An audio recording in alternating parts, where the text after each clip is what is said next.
You call yourself a weapons expert? Well, there's one weapon you cannot comprehend. Criticism.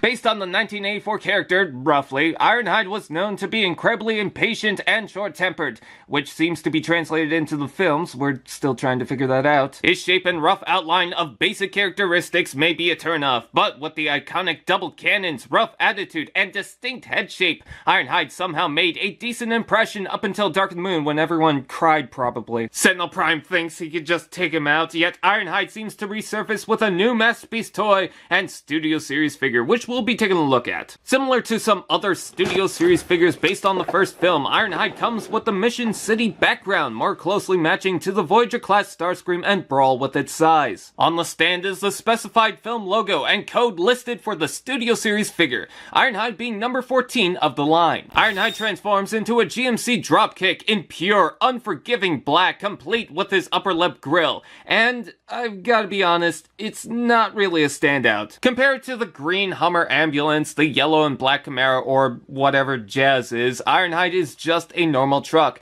I can't say it's subtle though, because as a truck, it's fine, and I'm sure it'll pack a punch. But tell me it's Ironhide, and I'm glad I'm not a Chihuahua. It's not like he's not trying with those yellow lights on the top and sides, GMC label in red, 4x4 silver highlights, smokestacks, and even red taillights with a tiny GMC label molded in there. But who could forget the giant Autobot symbol peeking out from the pitch black paint? Assuming Ironhide gets the idea of robots in disguise, but let's be a little cheeky. The pretty well textured wheels roll fine, even with the toes sticking out of the bottom. I'm not that bothered by it, but seems like something they could have fixed. The head is visible in the windshield, reminding me how imperfect G1 is. He's facing his enemies being trampled on, but at least it's not Energon Ironhide.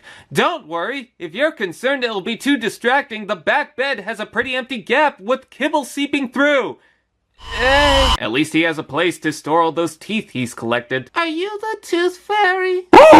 If that becomes too distracting, you can tab the guns into the bed either separately or using this larger tab, combine the weapons and leave it like so.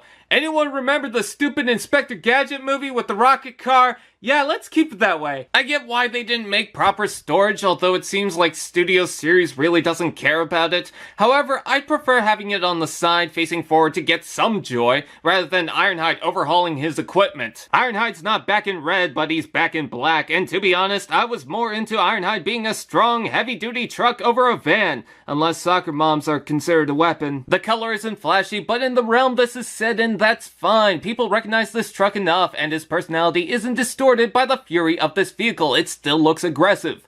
Robot mode.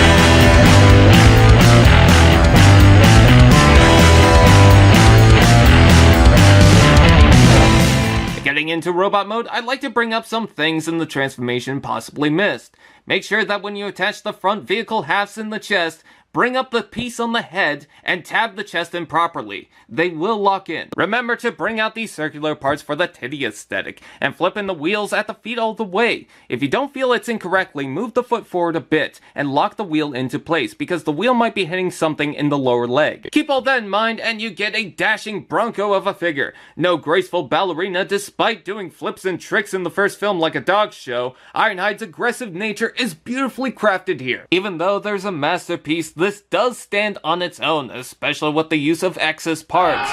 The kibble forms a flattened shell surface on the back that's well secure and just adds to the tough man persona, that I'm sure in his core carries his deep emotional side. I don't think his head design is supposed to be soft and gentle, so if you're looking for that, look elsewhere. But the detailed sculpt work and depth in the head design is phenomenal. The face of a charging bull who might be stubborn but has your back, and they even got the damaged dents around the eye, something some versions of Ironhide seem to miss.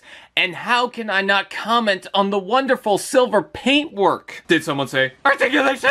Head rotates, shoulders forward and back, a weird butterfly joint implemented inside, out and in, rotation below, elbow bend, wrist rotates, hips out and in, forward and back, rotation below, knee joint and foot joint. Posability is restricted, with the hips tacking into the bumper, head with a limited range, and chest in the way of the arms, but that unique butterfly joint really does help. I feel restricted, but when I put him into a pose, I'm reminded that he does not need expert level movement. Combine that with the wonderful sculpting and you have something really pleasing, but it's not without issues. The bumper looks better in person, but it does sort of split the torso like a common cliff jumper. And while the silver is amazing on the head, the torso, arms, and legs lack this. I feel like some silver in the toes would be good. There is some with the lining in the chest, and one paint applied on the entire leg aside from the truck detail.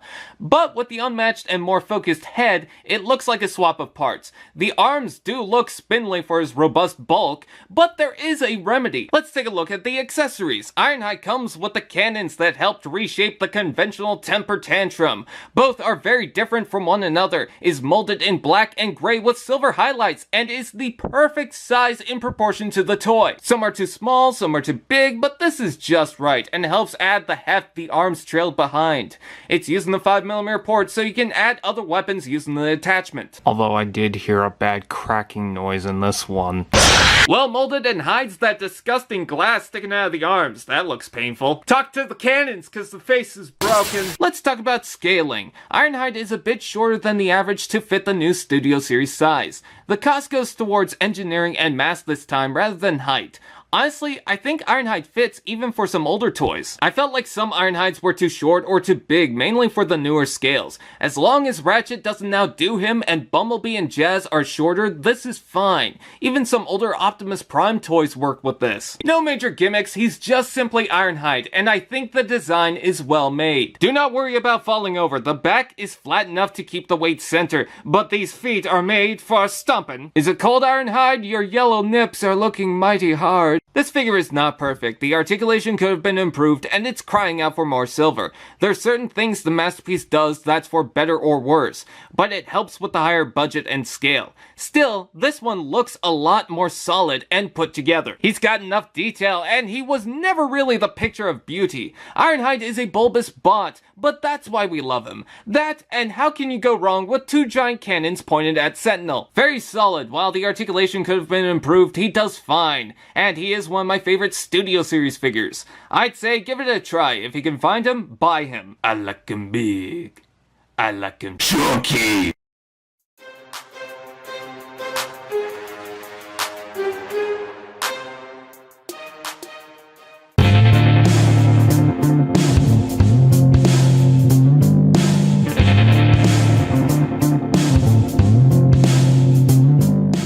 Hey, I'm sorry you couldn't get on the show, but you had really aggressive tones to everyone on set. And a drinking problem.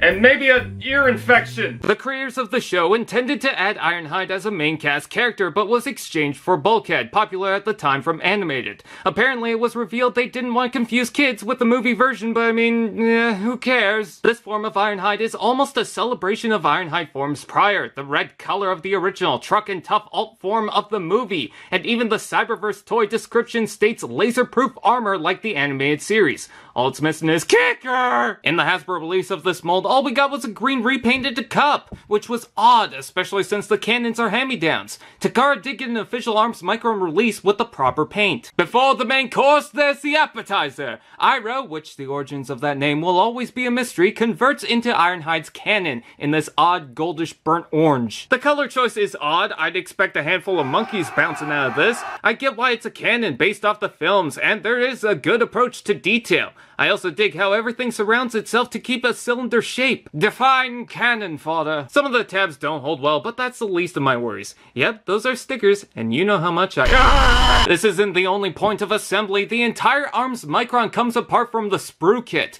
So if you're an impatient child, oh boy, do we have a toy for you, and it's not this. You could plug this on the figure by itself, or with his proud weapons specialist status, attach multiple other weapons to create an unholy offspring. And that pink gem? Someone get Steve Martin on the horn, I think we found it! In robot mode, he has some interesting detail work with the twisty chest bits and tail satellite dish, but it all comes down to an orange blob. Head's got an Ironhide crest, but those eyes suggest he walked into his parents doing it, but couldn't look away.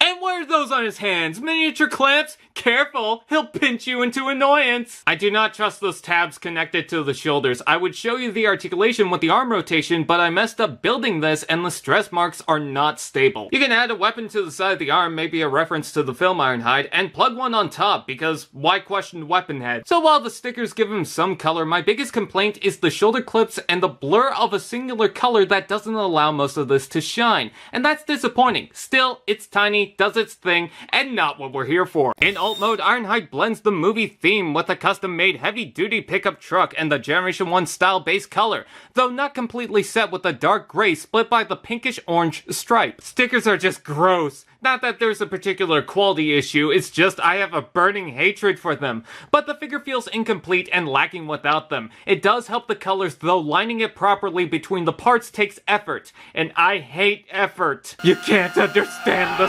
struggle. With that tough steel bumper, gripping tires, and blood rush in anger red, this raging bull feels like a force strong enough to destroy boulders. So where's my Sam Elliott voiceover? Thanks to the ball joint shoulders with the wheels attached and the fact there's some room to move, you'll have no worries with all the wheels resting on a flat surface. Blue tinted windows with fist inside to smash that like button, and a bed with just a mess and a gap through the truck that makes me question its functionality. Straight on, you can't plug the weapon in properly. It's too big for the canopy, unlike the Hasbro molds. However, you can plug it to the side or bring up the foot, plug it into place, and now he's weapon ready. Due to the deluxe scale, Ironhide stacks up pretty short compared to his fellow Autobots. Sort of a shame considering this tough guy looks more like a Brawn repaint. Ironhide's truck mode is a nice soft blend mixture with the ingredients melding into a great recreation of the Autobot. Tough and ready for the job. Robot mode.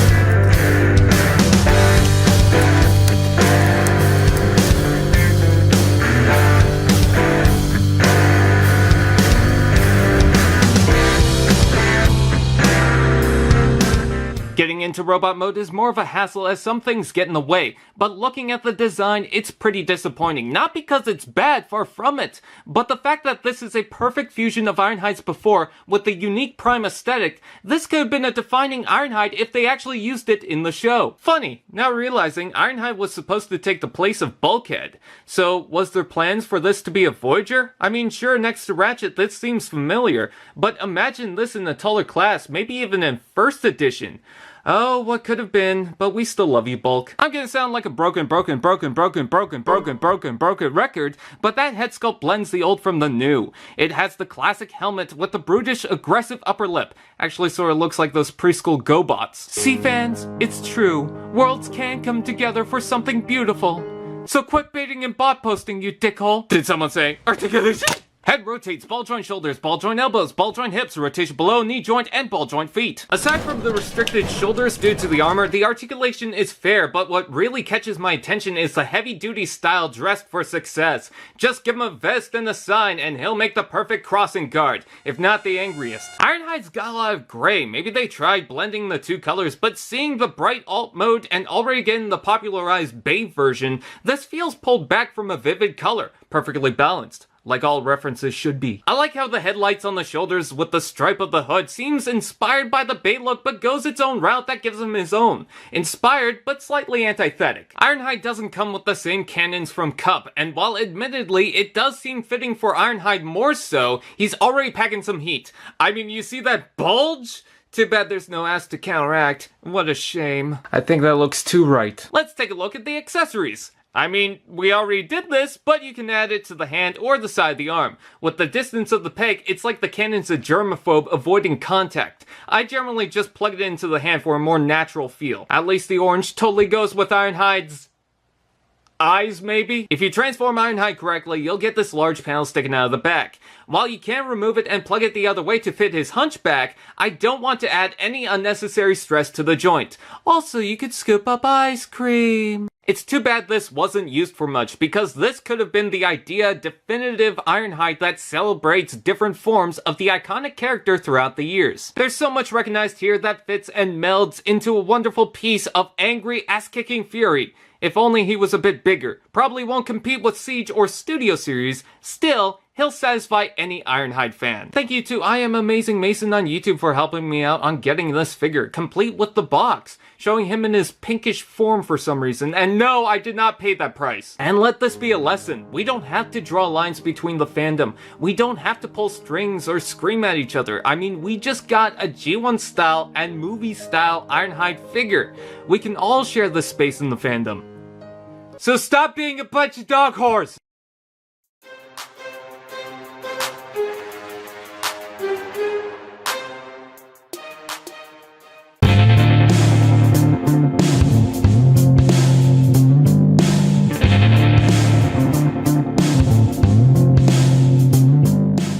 Hey Shockwave? What? Have you ever fallen in love before? Like, seeing the face of a newborn child? Or the love of your life in a cafe? Yeah, I saw cinnamon Oreos at the shop and immediately I was obsessed. I love the design of Bonecrusher, very aggressive and has an awesome weapon, but sadly there isn't much on him in the films. I mean, he pretty much has one scene where his arms are spread long to assert dominance on Optimus Prime. Sadly, he did not calculate the face fetish and got torn apart. He is, however, described to be incredibly hateful, but I mean, I still can't hate this guy. He's too iconic and he wouldn't hurt a fly. Just a bus and some cars. Bonecrusher did have a deluxe form, but it didn't stack up to most Prime toys, until Studio Series gave us hope and a Voyager toy was shown. Before the figure, every main Studio Series figure came with a backdrop, most with the scene featuring the character. In this, it was the scene where Barricade just vanished. Matching with the Wavemate, it features the highway scene, movie logo, and number of the toy. Bonecrusher transforms into a mine-protected buffalo, specialized in mine-resistant, ambush-protected military vehicles. And let me say, it's fascinating to see this vehicle at work. Just look up a video. The vehicle is mostly tan, with minor silver bits including headlights, blue windows, and black for the wheels and covers. Simple, but unlike the original toy, there's no addition of green. This is good for two reasons. The robot kibble isn't as pronounced, and it doesn't look like it's carrying a dead carcass. Oddly enough, and this mostly has to do with how they're attached, each wheel is molded differently. I mean, aside from the spare one that doesn't turn. So he's that kind of douche who purposely mixes his own shoes. I feel it's a bit bare bones. It needs more silver highlights, but knowing the vehicle, this isn't far-fetched. I wish it had the Bulldog logo, and the hands on the back are, what are you doing? Given the transformation, I see why they did this, so I'm not bothered. At least the whole thing looks like an arm. Devastator conspiracy? Probably not. But maybe? But how can we skip the claw? It's like eating pie without the crust. What are you doing? What is that? Get the hell out! You can fold it up or swing the spiky bits for its unintended use of flipping cars. I don't know if the arm would have the strength to do this, but it's a movie. Who cares? And if you extend it all the way, the length is impressive. I love the little details and the thin shape not obstructed by a maybe workable chomping gimmick. However, in this form, most of the arm is stuck straight, and on mine, the mid-joint is loose. A little limp there, Bonecrusher. You can open it up, but Slenderman is a scary game. I will admit the kibble at the bottom is there, but near the front they tried to do a decent job. More than I could say for a certain Jetfire. Bonecrusher is a boxy bringer of joy, with an arm possessed by an inflating two-man with knives, ready to wreck the roads and cause a lot of damage. Robot mode!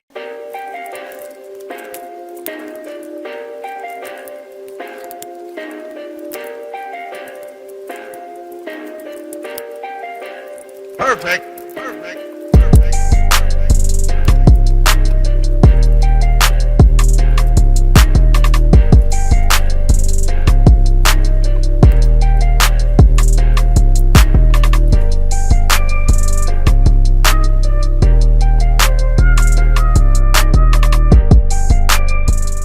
Before this, we had two main Bonecrusher molds, a Legends and a Deluxe, and since then, people wanted a larger toy to stack up to Optimus, at least in Voyager height. Sadly, Bonecrusher never got enough of a resurgence, so there was no point. The hope for a Voyager was lost to the Sea of Impossible. However, it seems Hasbro did take notes, as the Studio Series brought us a more proper class Bonecrusher. Yes!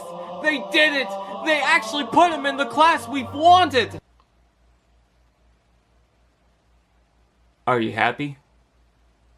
Are you satisfied? So much for Studio Series scale, right, Optimus? I mean, sure, Deluxes were a lot bigger back then, but compare this to even modern Voyagers, and he'll stack short. However, compare him to the Deluxe, and the math speaks for itself why he's here. That's a Voyager-sized thigh gap. Why does Bonecrusher look like an owl? Doesn't matter, because that face is lovely, with the silver separation, little ears, and devious red eyes. Delightfully devilish, Bonecrusher. His mouth looks like a diaper, but damn, those eyebrows are just mesmerizing. Did someone say, articulation? Head does this, slight side to side, arms out and in, forward and back, rotation below, elbow joint, hands move, open and close, legs out and in, forward and back, rotation below, knee bend, and foot tilt. I'm probably gonna sound like a cheesy commercial, but wait, there's more! In addition, you can open up the arms for, I'm not really sure, either a reference to the extendo arms or just to bulk it up. There is a butterfly joint, not as graceful as a certain Starscream, but if this color monster can do his job more sufficiently, why complain? Not to mention, swing out this joint, rotate here, and right over him he brings his iconic terrifying claw with additional joints from the separation. This also includes a rotation joint at the claws so he can slash, grab his enemies, or make the perfect goalpost. And thanks to the thigh gap, you can do this. Laugh! Are those seats in his arms? Better question is, why haven't I pointed out the mirror nips, or the easy access crotch? If there's anything to really complain about, is that the size is a bit disappointing, and while he does have the wheels on the feet like he did to roll around, they don't really have a way to touch the ground, I found. There's also some things they could have painted in, but given the Buffalo mode, I don't have an issue. There are holes to plug weapons this time, something the Deluxe skipped on, but because the joint is in the way, only certain weapons can be used. Now, this isn't a complaint, but if you're rotating the shoulder joint or near the elbow, make sure the joints are straight like so. If they're a little off, they'll get stuck. There is another disappointing thing. Where's his taint? Wait, I just realized, does this mean the color monster is real? Bonecrusher may not be what we were really hoping for in a Voyager class newly molded toy, but at the very least we actually got it. After long waiting to the point of forgetting it completely, they actually brought it to the line. And look, complaints aside, which are more just nitpicks, this is a lovely figure that is well worth having in your collection. If you love the first film, or even this underused character, then there's something to adore. If anything happens to him, we riot!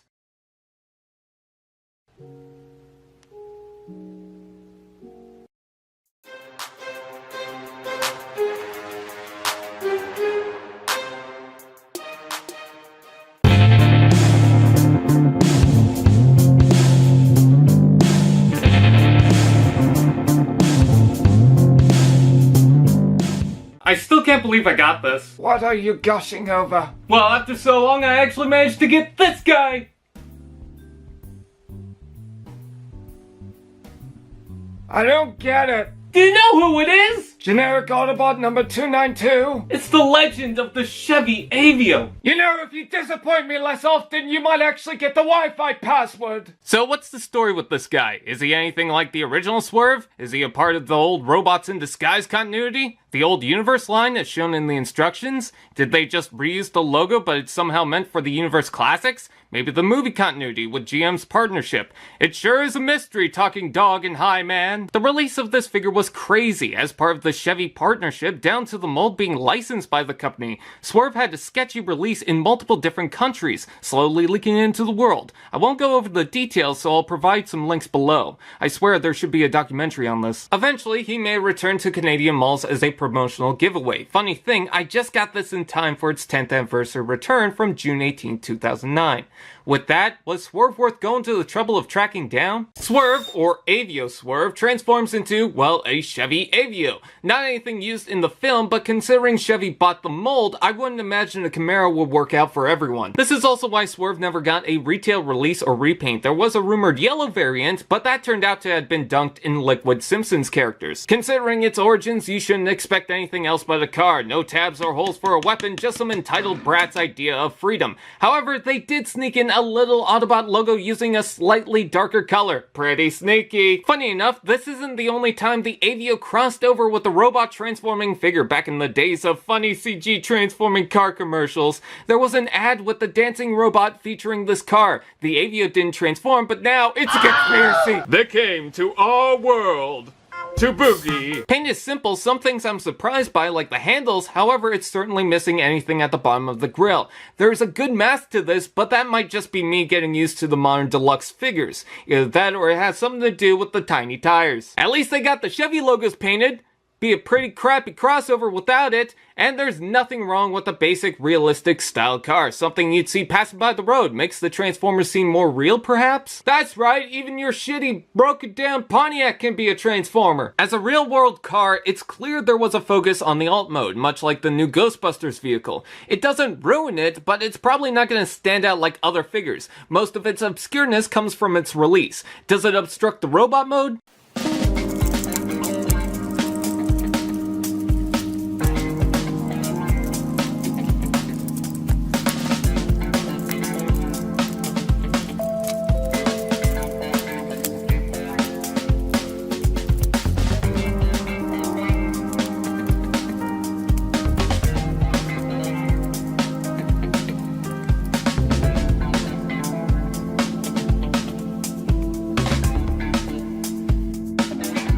Here he is, the figure that confused so many people, some who struggle claiming this as their prize, and he looks ordinary.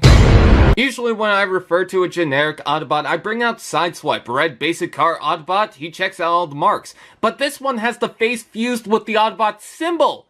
And maybe those dollar store drones. That's not to say this is bad, far from it. This is a one-of-a-kind mold with some transformation tricks that makes him an interesting study. But when you get to the robot, it could pass for an auto trooper. Although, I don't think he's supposed to be a certain character while sharing the name of another. You can see the outline of the symbol in the head, pulled back from Bully stretching the face, right to the goatee and double eyebrows. There's some paint on the mouth plate and amazing light-piping eyes. Though from afar, he doesn't look like an ordinary Transformer, but something from another franchise, or like those robot car commercial drones. The quality is there in the mold, but I wish the lines were more prominent. How does he have a visor and mascara? Actually, he looks like the general from Patrick Boyven. Did someone say articulation?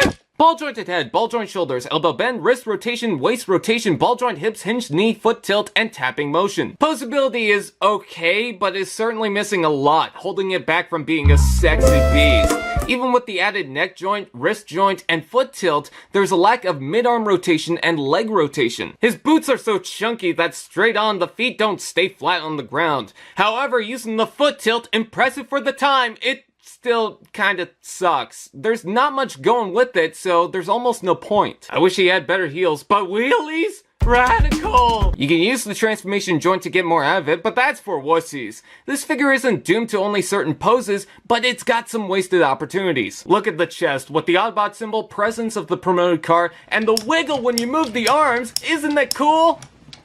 The answer is no! Some of the kibble teeters the line of appropriate use and getting out of the way, but also just needing somewhere to go. The arm panels just hang off there, but they don't stick out. I do like the wheels under the chest, and how the windshield smooths down the back, yet shows the mechanics through it. Nice ass!